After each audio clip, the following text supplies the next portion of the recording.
नागपूरमधल्या संविधान चौकात कॉकरोच जनता पार्टीच्या वतीनं आंदोलन सुरू आहे। केंद्रीय शिक्षण मंत्री धर्मेंद्र प्रधान यांचा राजीनामा मागण्यासाठी या आंदोलनाची हाक देण्यात आली आहे। या आंदोलनामध्ये कॉकरोच जनता पक्षाचे कार्यकर्ते मोठ्या संख्येने सहभागी झाले।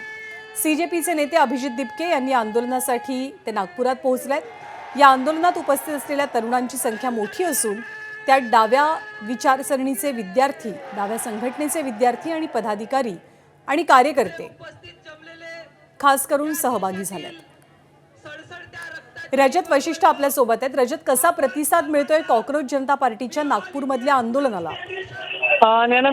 नागपूरच्या संविधान चौकाचा जो एकूण आकार आहे ते आकार पाहता पूर्ण संविधान चौकाचा जो आंदोलनासाठीचा परिसर आहे तो सध्या भरून गेलेला आहे। त्यामुळे थोड्या वेळापूर्वीपर्यंत, साधारणपणे अर्धा तासापूर्वीपर्यंत मोठ्या संख्येने कार्यकर्ते पोहोचले नव्हते। मात्र आता तरुण जे आहेत ते फक्त नागपूरच नाही तर आजूबाजूच्या जिल्ह्यातूनही मोठ्या संख्येने पोहोचलेले आहे आणि डाव्या विचारसरणीचे ज्या काही स्टुडंट विंग्स आहेत तर त्याचे कार्यकर्ते जे आहेत ते मोठ्या संख्येने नागपूरच्या बाहेरूनही आलेले आहेत। त्यामुळे विद्यार्थ्यांचा, तरुणांचा एक पाठिंबा जो आहे तो या आंदोलनाला मिळताना दिसतोय।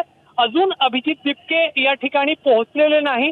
थोड्या वेळात ते आंदोलनस्थळी पोहोचतील आणि त्याच्यानंतर एक छोटेखानी सभा या ठिकाणी होण्याची शक्यता आहे आणि तेव्हा गर्दी जी आहे ती आणखी वाढू शकते असा एक अंदाज आहे। मात्र पोलिसांचा बंदोबस्त जयपूरमध्ये घडलेल्या घटनेच्या पार्श्वभूमीवर मोठ्या प्रमाणावर या ठिकाणी लावण्यात आलेला आहे। ज्ञानदा, धन्यवाद रजत। ताजी माहिती वेळोवेळी जाणून घेत राहू।